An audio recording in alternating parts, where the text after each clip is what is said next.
Hello my dear friends, स्वागत है आप सभी का आपके अपने इस यूट्यूब चैनल राज एजुकेशन सीरीज़ में। तो हम आज इस वीडियो में वर्ल्ड जियोग्राफी के इम्पोर्टेंट क्वेश्चंस को देखेंगे जो कि आपके एग्ज़ाम के लिए बहुत ही इम्पोर्टेंट होंगे। अगर आपको ये वीडियो पसंद आए तो लाइक और सब्सक्राइब ज़रूर कीजिए। तो चलिए चलते हैं क्वेश्चंस की ओर। सदाबहार किस्म के वन कहाँ पाए जाते हैं? तो सदाबहार किस्म के वन जो है वो भूमध्य रेखीय क्षेत्र में पाए जाते हैं। जैसे बात करें पृथ्वी की, जैसे कि ये पृथ्वी है ना, इसके बीच में है, बीचों बीच एक रेखा है, उसे हम विषुवत रेखा कहते हैं या भूमध्य रेखा या इक्वेटर। इसको कौन कौन से नाम से जानते हैं? इसको भूमध्य रेखा, विषुवत रेखा या इक्वेटर, है ना। इसके ऊपर में हो गया 10 डिग्री अक्षांश और नीचे हो गया 10 डिग्री अक्षांश। तो ये वाला जो एरिया है यहाँ पर साल भर वर्षा होती है, या ये जो एरिया है यहाँ पर साल भर वर्षा होती है। क्यों होती है यहाँ पे वर्षा? क्योंकि जो सूर्य की किरणें हैं वो लंबवत पड़ती है। जो सूर्य की किरणें हैं, जैसे कि ये सूर्य हो गया, तो सूर्य की जो किरणें हैं वो एकदम सीधी पड़ती है, साल भर पड़ती है, लंबवत पड़ती है। तो इसी कारण से यहाँ पर का जो तापमान होता है वो बहुत ज़्यादा होता है, और तापमान ज़्यादा होने के कारण यहाँ पर जो हवा होती है वो हवा गर्म हो जाती है, और हवा गर्म होके ऊपर उठती है और वर्षा कर देती है। तो यहाँ पर साल भर वर्षा होती है। इसी कारण यहाँ पर के जो वन होते हैं वो सदाबहार किस्म के होते हैं। तो विश्व में सबसे सघन सदाबहार वन पूरे अमेज़न घाटी में ही पाया जाता है। तो अमेज़न घाटी में ही सबसे ज़्यादा सदाबहार वन पाया जाता है। तो आपको ये याद रखना है। और इस सदाबहार वनों को हम सेलवास भी कहते हैं। तो इतना आपको याद रखना है। और इस सेलवास के जो वन हैं वो साल भर पाए जाते हैं। ठीक है, तो अब चलते हैं हम अगले क्वेश्चंस की ओर। निम्नलिखित में से कौन सी नदी मकर रेखा से 2 बार गुजरती है? तो इसका सही आंसर होगा लिम्पोपो। जो लिम्पोपो नदी है ये मकर रेखा को 2 बार काटती है। ये मकर रेखा को 2 बार काटते हैं। ये साउथ अफ्रीका और बोत्सवाना की सीमा पर बहती है। तो इतना आपको याद रखना है। तो अब चलते हैं अगले क्वेश्चंस की ओर। निम्नलिखित में से कौन सा शहर नील नदी के किनारे बसा हुआ है? तो इसका सही ऑप्शन होगा खार्तूम। खार्तूम जो है वो सूडान की राजधानी है और यह नील नदी के किनारे बसा हुआ है। नील नदी विक्टोरिया झील से निकलती है। नील नदी यहाँ पे एक झील, जैसे कि झील है, ये विक्टोरिया झील से निकलती है और ये उत्तर की ओर बहती है। ये उत्तर की ओर बहती है और भूमध्य सागर में अपना जल गिराती है। जैसे कि मैं आपको मैप के सहारे बताऊं तो ये हो गया विक्टोरिया झील, है ना। ये वाला झील है वो विक्टोरिया झील है और ये केनिया के पास स्थित है, और ये उत्तर की ओर बहती है और भूमध्य सागर में जल गिराती है। ये हो गया भूमध्य सागर और इधर हो गया लाल सागर, और यहीं पर है खार्तूम। ये वाला ये है खार्तूम, है ना। ये सूडान की राजधानी है। इसी के किनारे नील नदी, इसी के किनारे खार्तूम शहर बसा हुआ है। तो अब चलते हैं अगले क्वेश्चंस की ओर। चाबहार पोर्ट विकसित किया गया है। तो ये बहुत ही इंपॉर्टेंट क्वेश्चंस है, ये कई बार एग्जाम में पूछा गया है ना। तो चाबहार बंदरगाह है वो ईरान में विकसित किया गया है ना। तो आपको ये याद रखना है ना। मैं यहाँ पे जितने भी क्वेश्चंस बता रहा हूँ वो आपके एग्ज़ाम के लिहाज से बहुत ही महत्वपूर्ण है। तो आपको ये सभी क्वेश्चंस को नोट करना है या स्क्रीनशॉट ले लेना है ना। तो अब चलते हैं अगले क्वेश्चंस की ओर। उत्तरी अमेरिका के शीतोष्ण घास स्थल किस नाम से जाने जाते हैं? तो उत्तर अमेरिका के शीतोष्ण घास स्थल को हम प्रेरी कहते हैं। ये जो प्रेरी घास का मैदान होता है ये तो बहुत लंबी होती है। ये जो प्रेरी घास का मैदान होता है बहुत लंबी होती है ये घासें, क्योंकि मौसम ना तो बहुत ज़्यादा गर्म होता है और ना ज़्यादा ठंडा होता है। क्योंकि यह ना तो ध्रुव पर होता है, जैसे कि ये हो गया पृथ्वी, है ना। तो यहाँ पे जो उत्तर अमेरिका है वो ना तो एकदम ध्रुव में पड़ता है और ना ही विषुवत रेखा के पास पड़ता है। ये जो शीतोष्ण घास का मैदान है वो कनाडा और उत्तर अमेरिका के सीमा पर यह पाया जाता है ना। उसको हम प्रेरी कहते हैं। सभी देशों में अलग अलग नाम है घासों के, और उत्तर अमेरिका में इसको हम प्रेरी कहते हैं, प्रेरी घास का मैदान। तो चलते हैं अब अगले क्वेश्चंस की ओर। विश्व का सबसे बड़ा कॉफी उत्पादक देश कौन सा है? तो इसका सही ऑप्शन होगा ब्राज़ील। सबसे बड़ा कॉफी उत्पादक देश है। अगर हम ब्राज़ील की बात करें तो ब्राज़ील क्षेत्रफल के हिसाब से 5वां सबसे बड़ा देश है। क्षेत्रफल के हिसाब से यह 5वां सबसे बड़ा देश है, और गन्ने का भी यह सबसे बड़ा उत्पादक देश है, और गन्ने का भी यह सबसे बड़ा उत्पादक देश है। ब्राज़ील में एक शहर है, उसको बोलते हैं हम सैंटोस। ब्राज़ील में जो एक शहर है उसको बोलते हैं सैंटोस। यह प्रमुख बंदरगाह है। इसी को हम कौवा पतन बंदरगाह भी कहते हैं, है ना। सैंटोस में जो बंदरगाह है उसे हम बोलते हैं कौवा पतन बंदरगाह। तो इतना आपको समझ में आ गया होगा। तब चलते हैं हम अगले क्वेश्चंस की ओर। सर्वाधिक रबड़ की खेती होती है। पहला है भारत, दूसरा है इंग्लैंड, तीसरा है अमेजन बेसिन में, और चौथा है चीन में। तो इसका सही ऑप्शन होगा अमेजन बेसिन में। जो अमेजन की घाटी है वहाँ सर्वाधिक रबड़ की खेती होती है। जैसे कि मैंने आपको पिछले वीडियो में भी मैंने आपको बताया था कि रबड़ उत्पादन के लिए अनुकूल परिस्थितियाँ होती हैं। तो कौन कौन सी परिस्थितियाँ होती हैं? वहाँ पर उच्च तापमान होना चाहिए, और वहाँ पर 200 सेंटीमीटर से अधिक वार्षिक वर्षा होनी चाहिए। ये भी होता है अमेजन में, अमेजन बेसिन में।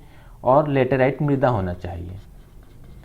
तो ये तीनों परिस्थितियाँ अमेजन बेसिन में होती है, क्योंकि अमेजन बेसिन विषुवत रेखा पर पड़ता है, और विषुवत रेखा पर साल भर सूर्य की किरणें पड़ती है, और साल भर सूर्य की किरणें पड़ने के कारण वहाँ पर तापमान ज़्यादा होता है, और तापमान अधिक होने के कारण वहाँ पर वर्षा भी बहुत अधिक होता है। इसी कारण से वहाँ पर सदाबहार वन भी पाया जाता है, और यहाँ पर रबड़ की खेती भी होती है।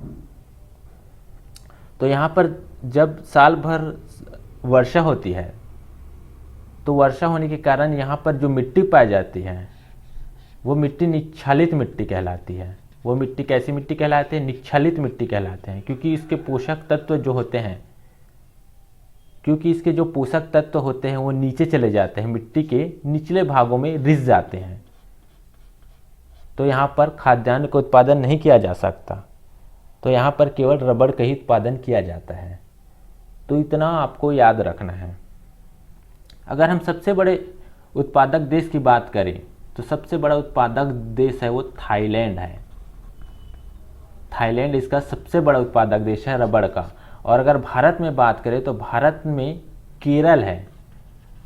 भारत में जो है वो केरल है। केरल में लेटेराइट मृदा पाई जाती है, क्योंकि ये विषुवत रेखा के पास पड़ती है, इसी कारण यहाँ वर्षा बहुत अधिक होती है। तो आपको ये सभी फैक्ट्स आपको याद रखना है। मैं यहाँ पे जो भी फैक्ट्स बता रहा हूँ वो आपके एग्ज़ाम के लिए बहुत ही इम्पोर्टेंट है। तब चलते हैं हम अगले क्वेश्चंस की ओर। मिश्रित धातुओं और सिलिकेटों से बनी धरती की परत कहलाती है। तो कहलाती है सियाल। तो मैं आपको बता दूं, धरती जो है वो 3 परतों से मिलकर बनी होती है। धरती जो है वो 3 परतों से मिलकर बनी होती है। पहला परत है क्रस्ट, दूसरा परत है मैंटिल, और तीसरा परत है कोर। पहले परत को बोलते हैं हम लोग क्रस्ट, दूसरा को बोलते हैं हम मैंटिल, और तीसरे परत को बोलते हैं हम कोर। क्रस्ट यानी भूपर पट्टी, मैंटिल यानी प्रवार, और कोर यानी अंतरतम, है ना।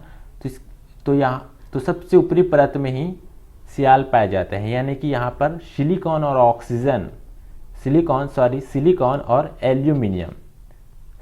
और एल्यूमिनियम की अधिकता पाई जाती है। इसी कारण से इस परत को हम सिलिकॉन कहते हैं, सियाल कहते हैं। सिलिकॉन और एल्यूमिनियम की अधिकता होती है, इसी कारण से इस परत को हम सियाल कहते हैं, है ना। और इसके अलावा यहाँ पे ऑक्सीजन भी पाया जाता है, सिलिकॉन पाया जाता है, एल्यूमिनियम पाया जाता है और आयरन पाया जाता है। तो इतना आपको याद रखना है। अगर हम इसकी मोटाई की बात करें तो इसको भी हम देख लेते हैं ना। तो इसकी मोटाई है, क्रस्ट की मोटाई है 0 किलोमीटर से 0 से 30 किलोमीटर तक की गहराई में पाई जाती है, और मैंटल जो है वो 30 से 5100 किलोमीटर, और कोर जो है 5100 से 6390 किलोमीटर। तो आपको इनकी गहराई भी पता होना चाहिए। और ये हो गया, ये पृथ्वी का केंद्र हो गया, है ना। तो इतना आपको याद रखना है कि सियाल जो है वो क्रस्ट में पाया जाता है ना। तो अब चलते हैं हम अगले क्वेश्चंस की ओर। एंडीज पर्वत श्रेणी किस महाद्वीप में स्थित है? तो एंडीज पर्वत श्रेणी दक्षिण अमेरिका महाद्वीप में स्थित है। अगर हम इसकी सबसे ऊंची चोटी की बात करें तो इसकी सबसे ऊंची चोटी है एंकाकगुआ। इसकी सबसे ऊंची चोटी है एंकाकागुआ, और ये कहाँ स्थित है? ये चिली में स्थित है। जो एंडीज पर्वत श्रेणी है वो पूरे चिली राज्य में फैला हुआ है। पूरे चिली राज्य में पूरे एंडीज पर्वत श्रेणी ही विस्तृत है। तो आपको ये चीज़ें याद रखनी है। तो अब चलते हैं हम अगले क्वेश्चंस की ओर। निम्नलिखित में से क्या 10 डिग्री चैनल से अलग किए गए हैं? तो 10 डिग्री चैनल किसको किसको अलग करता है? ये अंडमान और निकोबार द्वीप समूह को ये अलग करता है। जैसे कि आपको पता होगा कि अंडमान में 4 द्वीप हैं। अंडमान निकोबार द्वीप समूह में बहुत सारे द्वीप हैं। तो बात करें अंडमान की तो यहाँ उत्तरी अंडमान, मध्य अंडमान, दक्षिणी अंडमान और लघु अंडमान, चार द्वीप हैं यहाँ पे, और 2 निकोबार द्वीप है, कार निकोबार और ग्रेट निकोबार। तो 10 डिग्री चैनल लघु अंडमान और कार निकोबार को अलग करती है। तो आपको इतनी चीज़ें याद रखनी है। तो अब चलते हैं अगले क्वेश्चंस की ओर। यूरोप में आल्प्स, उत्तर अमेरिका में रॉकीज तथा दक्षिण अमेरिका में एंडीज किसका उदाहरण है? तो ये सभी वलित पर्वत के उदाहरण हैं। जो यूरोप में आल्प्स पर्वत है, उत्तर अमेरिका में रॉकीज और दक्षिण अमेरिका में एंडीज, ये वलित पर्वत के उदाहरण हैं। तो अगर हम वलित पर्वत की बात करें तो वलित पर्वत है क्या? जैसे बात करें हम चट्टान की, तो चट्टानी भूभाग पर जब दोनों तरफ से दबाव पड़ता है, जैसे कि चट्टान हो गया, ये चट्टान हो गया, जब दोनों तरफ से इधर दबाव पड़ेगा, है ना, दोनों तरफ से दबाव पड़ेगा तो ये ऊपर उठने का प्रयास करता है। एक प्रकार से बीच का भाग मुड़ जाता है, तो इसे हम वलित पर्वत कहते हैं। जब बीच का भाग मुड़ जाता है तो इसे वलित पर्वत कहते हैं। और जो दोनों तरफ से जो बल पड़ता है उसको हम संपीड़नात्मक बल कहते हैं। कौन सा बल कहते हैं? संपीड़नात्मक बल कहते हैं। तो इतना आपको याद रखना है। और हिमालय भी वलित पर्वत के ही उदाहरण है। जो वलित पर्वत होते हैं वो बहुत लंबी होती है और उनकी ऊंचाइयां भी बहुत ज़्यादा होती है। तो इतना आपको समझ में आ गया होगा। तो अब चलते हैं अगले क्वेश्चंस की ओर। निम्नलिखित में से कौन सी भूमि किसी भी देश के स्वामित्व में नहीं है?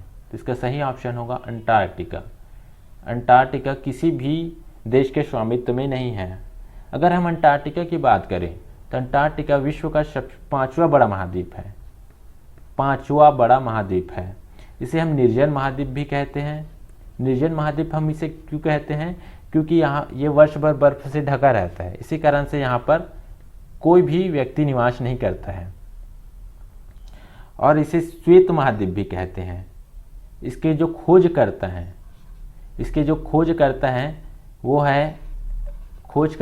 वो है एमुंडसेन।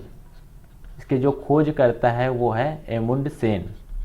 ये नॉर्वे के वैज्ञानिक हैं। इन्होंने 1911 में इसकी खोज की थी अंटार्कटिका की।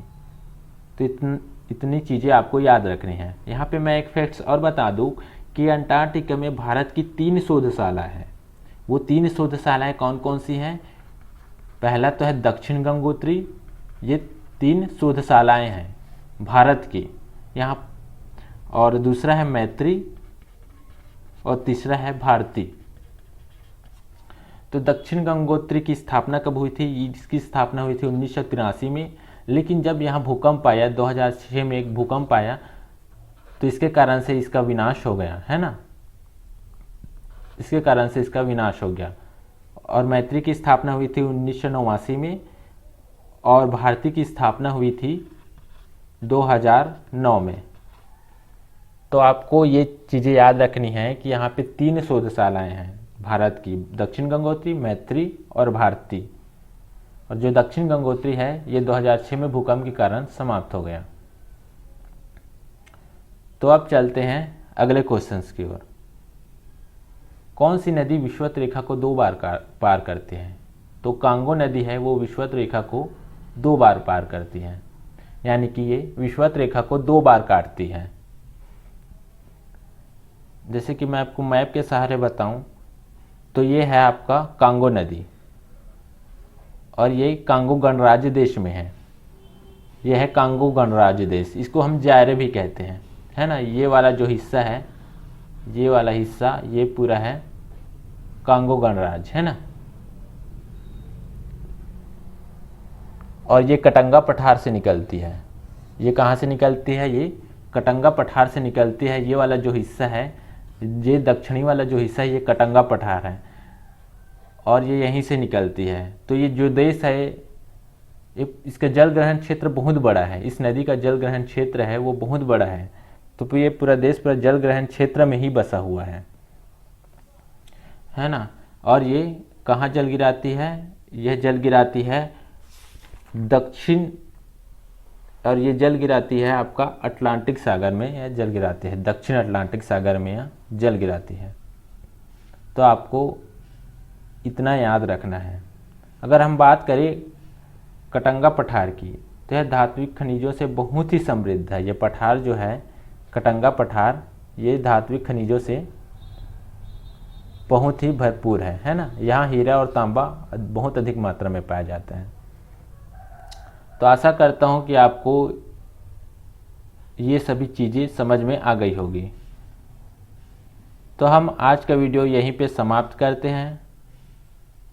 अगर आपको ये वीडियो पसंद आए तो लाइक और सब्सक्राइब ज़रूर कीजिए।